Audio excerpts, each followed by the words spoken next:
Hello, my name is Jorge Torres Almazan. I am from Tampico, Mexico, and thank you for being here with me during this session. Today, I want to share with you about uh, the activities we can include in our classes regarding holidays, especially cultural issues. Before we start with some examples and how to do this, let me tell you what some experts say about this topic. Uh, for example,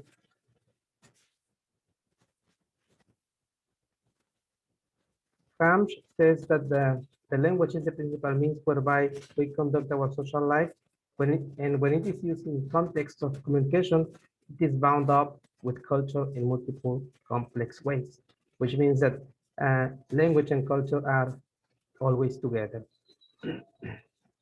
Another one is Mosquera. Mosquera says that whenever we bring culture and language together, students are able to discover and to learn about their own history, music, literature, gastronomy, TV programs, video games, TV series, customs, clothes, festivities, geography, and of course, about their language. And not only their language in this case, but about the languages spoken in the other cultures, in the other places where these festivities, these holidays are celebrated. Well, how do we include the holidays and the culture in our classes? We have in here some steps, some easy ways to include this in our classes, which most of the times or they are usually based on books. Well, if we use these holidays, this culture, these activities into our class, students are uh, they leave this idea of that only the book is what we use in the classroom, and they can just be ready to enjoy something different and meaningful for them. One of the things we need to do in the beginning is to make sure that students know something about the holiday. For example, we are talking about Halloween, let's say. Well, we need to present some vocabulary and also tell them about this holiday, where it is celebrated and why. If they are learning or the lesson is about St. Patrick's Day, for example, again, we need to include some kind of introduction before we go into the activity. We need to take into account also the level of the language in the students, because of course some activities may include or need more higher level of vocabulary, but we need to adjust and to adapt to our students level. Another one is that we need to have different patterns of interaction. Otherwise, our students will be bored again, and they will think they are using the old style, meaning book-based lessons, for example. So we need to have pairs, group work, individual tasks, and more. As you can see in these pictures, some students are working in pairs. We have a sketch in there, and uh, this is just the beginning, right? Another one which is very important, especially for the teacher, is to have the material well organized in advance. And of course, we need to motivate students to be ready to participate in the activity. We know that sometimes we have shy students, but when it comes to celebrate, I'm sure all of them become extrovert, because most of the people like to celebrate, to party, etc. For example, here in Mexico, this is no exception. Most of our students like to party, to celebrate, and when there is a reason to celebrate, we are ready to do that, right?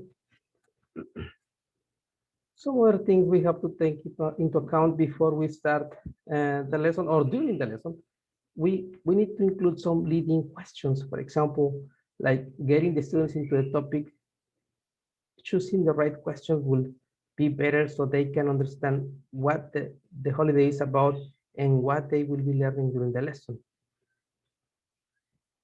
We can, like prepare a PowerPoint presentation or give the students a reading.